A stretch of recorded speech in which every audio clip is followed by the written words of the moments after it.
Mobile पर गंदा video देखा, मजा आया। किसी लड़की को छेड़ दिया, मजा आया। शराब के 2-4 पैग लगा लिए, मजा आया। जिना कर लिया, मजा आया। मगर 10 मिनट के बाद, 1 घंटे के बाद, 1 दिन के बाद गुनाह का ये खुमार उतरेगा, तब एहसास होगा मैंने क्या कर दिया, मैंने क्या कर दिया, मैंने किसको नाराज कर दिया, मैंने ये क्या कर दिया। एहसास होगा मेरे भाई। अगर दिल में ईमान है, गुनाह के बाद एक न एक बार एहसास होगा।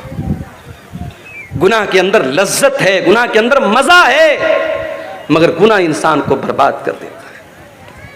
इस दुनिया के चक्कर में पड़ के तुम गुनाह कर रहे हो, दुनिया की औरतों के चक्कर में पड़ के जवानी बर्बाद कर रहे हो। अरे चक्कर में पड़ना है तो जरा जन्नत की औरतों के चक्कर में पड़ो। अगर तैयारी करना है तो जन्नत की नेमतों के लिए करो।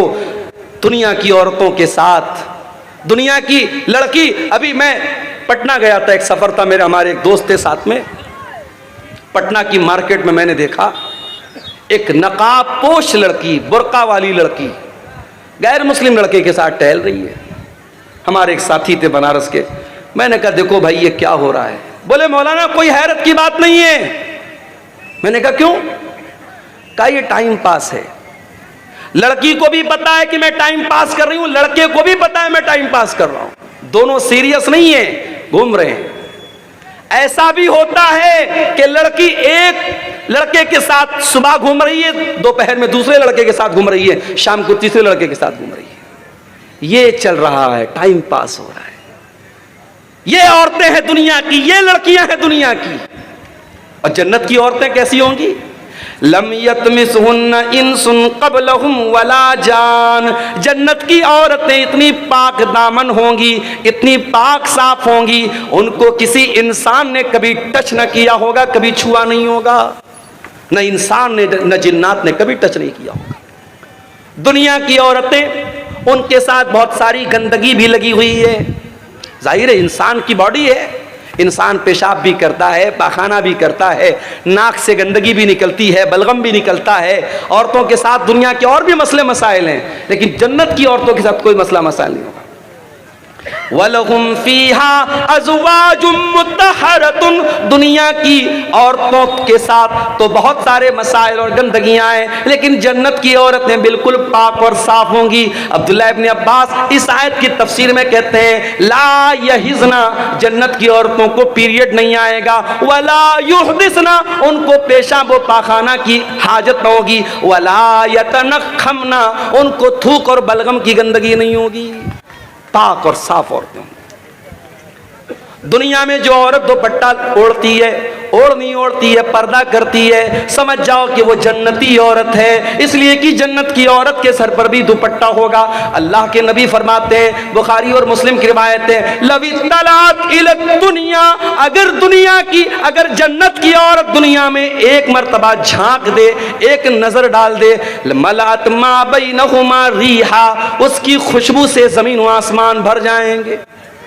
इतनी बेहतरीन खुशबू, जन्नत की औरत सिर्फ एक नजर झांक दे दुनिया में, उसके परफ्यूम से, उसके फ्रेग्रेंस से, उसकी खुशबू से, उसके सेंट से दुनिया भर जाएगी।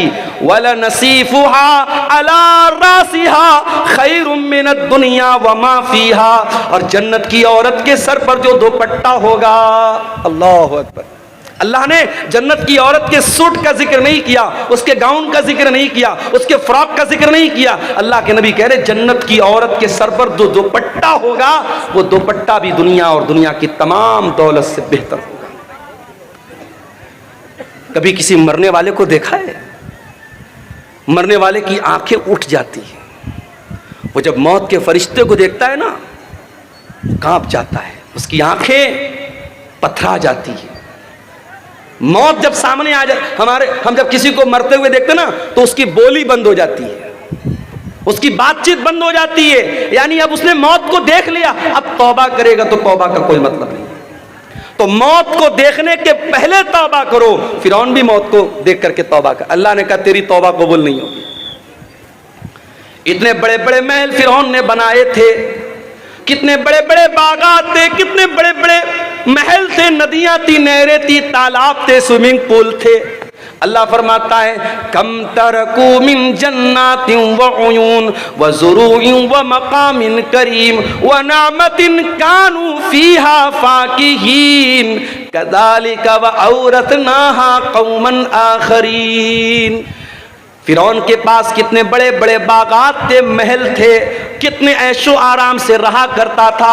आज उसके महल में कोई और रह रहा है, उसके बाग का फल कोई और खा रहा है, उसकी नहर का पानी कोई और पी रहा है। फमा बकत अलैहिमुस समाउ वल अर्दु वमा कानू मुनज़रीन। आज फिरौन मर गया, न आसमान रो रहा है न जमीन रो रही है, कोई रोने वाला भी नहीं, कोई आंसू बहाने वाला भी नहीं है। ऐसी मौत हुई, कोई आंसू बहाने वाला भी नहीं।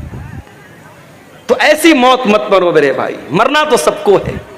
ये जमीन, ये जायदाद, ये प्रॉपर्टी सब यहीं रह जाएगी। इस दुनिया की कोई हकीकत नहीं है। वमल हयातुद दुनिया इल्ला मताउल गुरूर। ये दुनिया धोखे का सामान है, बहुत धोखेबाज है दुनिया। इंसान गुनाह करता है, उसे लज्जत मिलती है, उसे मजा आता है। एक मर्तबा अल्लाह के नबी के पास रेशम का कपड़ा आया। रेशम का कपड़ा उस जमाने में भी बड़ा कीमती माना जाता था, आज भी बहुत कीमती माना जाता है। बनारस में आप जाएंगे साड़ी की मार्केट में, 500 रुपये की साड़ी भी है, 50,000 रुपये की भी साड़ी है। 50,000 की साड़ी में क्या स्पेशल है, उसमें प्योर रेशम है, प्योर सिल्क है, और उसमें ओरिजिनल सोने की जरी है, तो उसकी कीमत 50,000 रुपया भी है। बड़ी बड़ी बॉलीवुड की जो हीरोइनें होती हैं, उनका जो लहंगा होता है, जो साड़ी होती है, बनारस से तैयार होकर जाता है। तो अल्लाह के रसूल सल्लल्लाहु अलैहि वसल्लम के पास रेशम का कोई कपड़ा आया। अब सहाबे किराम अरब के रहने वाले थे, रेशम वहां नहीं बनता था, रेशम का कपड़ा नहीं मिलता था। मोटे मोटे कपड़े मक्के में पहने जाते थे, टाट वगैरह टाइप के कपड़े, जूट वगैरह के कपड़े पहने जाते थे। तो जब ये रेशम का कपड़ा आया तो सहाबा उसको छू करके कहने लगे कि कितना सॉफ्ट है, कितना मुलायम है, कितना नर्म है। सहाबे किराम को बड़ी हैरत होने लगी। अल्लाह के प्यारे नबी ने फरमाया अताजबूना मिन हाजा, ऐ मेरे सहाबा तुम्हें इस पर बड़ा ताज्जुब हो रहा है, बड़ा आश्चर्य हो रहा है, बड़ी हैरत हो रही है। लमनादिलु साद इब्न मुआज़ फिल जन्नत खैरुम मिन हाजा, ऐ मेरे सहाबा जन्नत में हजरत साद बिन मुआज़ को जो हैंड करचप मिलेगा, जो रुमाल मिलेगा, जो दस्ती मिलेगी, जो मिंदिल मिलेगा, ऐ मेरे सहाबा ये दुनिया के रेशम का कपड़ा फेल है उस जन्नत के रुमाल के सामने। इतना सॉफ्ट होगा हजरत साद बिन मुआज़ का रुमाल। जब जन्नत का रुमाल इतना सॉफ्ट होगा तो जन्नत का कपड़ा कितना प्यारा होगा। अल्लाह ने जब जन्नत के कपड़े का जिक्र किया तो फरमाया सियाबन खुज़रम मिन सुंदुसिन व इस्तबरक, जन्नतियों के बदन पर रेशम का कपड़ा होगा, और रेशम भी दो टाइप का होगा, एक रेशम सुंदुस होगा और एक रेशम इस्तबरक होगा। सुंदुस बोलते हैं जो बारीक रेशम होता है, और इस्तबरक जो थोड़ा थोड़ा मोटा रेशम होता है। मेरी एक बच्ची का नाम सुंदुस, एक बच्ची का नाम इस्तबरक है। ये कुरान की इन्हीं आयतों की रोशनी में मैंने रखा है। सुंदुस के माने भी रेशम होता है, इस्तबरक के माने भी रेशम होता है। तो जन्नतियों का कपड़ा इतना आलीशान होगा। तुम दुनिया के कपड़े पर मर रही हो मेरी बहनों, तुम अपनी अलमारी पे कपड़े निहार रही हो, अपने वार्डरोब में कपड़े निहार रही हो, और अपने मेकअप आइटम को देख रही हो, अपनी ज्वेलरी बॉक्स को देख रही हो। आओ जरा जन्नत की ज्वेलरी तैयार करो, जरा जन्नत के कपड़े तैयार करो, जरा जन्नत के लिए अपने आप को तैयार करो। दुनिया की जिंदगी की क्या हकीकत है मेरे भाई। आगाह अपनी मौत से कोई बशर नहीं, आगाह अपनी मौत से कोई बशर नहीं, सामान 100 बरस का है पल की खबर नहीं। कितनी औरतों को मैंने देखा बड़े कपड़े इकट्ठा करती थी, बड़ी ज्वेलरी इकट्ठा करती थी, मर गई। आज उनके कपड़े उनकी बेटियां लेके जा रही हैं, उनकी बहुएं लेके जा रही हैं, उनकी पड़ोस की औरतें लेके जा रही, उनके रिश्तेदार की औरतें लेके जा रही हैं। आप नहीं जानते कपड़ा आपका है कल कौन पहनेगा, मकान आपका है कल कौन रहेगा, नेमतें आपकी हैं, दौलत आपकी है, कल कौन फायदा उठाएगा। आगाह अपनी मौत से कोई बशर नहीं, सामान 100 बरस का है पल की खबर नहीं। एक बहुत बड़े बादशाह गुजरे, उनका नाम था हारून रशीद। हारून रशीद एक मुसलमान बादशाह थे, खलीफा थे। उनके दौर में बहुत अल्लाह के नेक बंदे थे, उनका नाम था इब्ने सम्माक। हारून रशीद एक मरतबा इब्ने सम्माक से मिलने के लिए गए। ऐ इब्ने सम्माक, आप बहुत बड़े आलिम दीन हैं, मैं आपके पास आया हूं, आपसे मसला मसाइल नहीं पूछना है, मैं आपसे बस ये पूछना चाहता हूं कि कुछ नसीहत कर दीजिए, कोई पैगाम मुझे दे दीजिए, कोई मैसेज दे दीजिए, कोई संदेश दे दीजिए, कोई नसीहत दे दीजिए। इब्ने सम्माक ने कहा, अमीरुल मोमिनीन, सपोज कर लीजिए, तसव्वुर कर लीजिए कि आप एक सहरा में जा रहे हैं, एक रेगिस्तान में जा रहे हैं, खाना खत्म हो गया, पानी खत्म हो गया, आपको बड़ी जोर की प्यास लग गई और दूर दूर तक पानी नहीं मिल रहा है। आप जैसे जैसे आगे बढ़ रहे हैं, आपका गला सूख करके कांटा हो रहा है और प्यास से आपका बुरा हाल हो रहा है। इतने में एक आदमी आता है और उसके पास एक प्याला पानी है।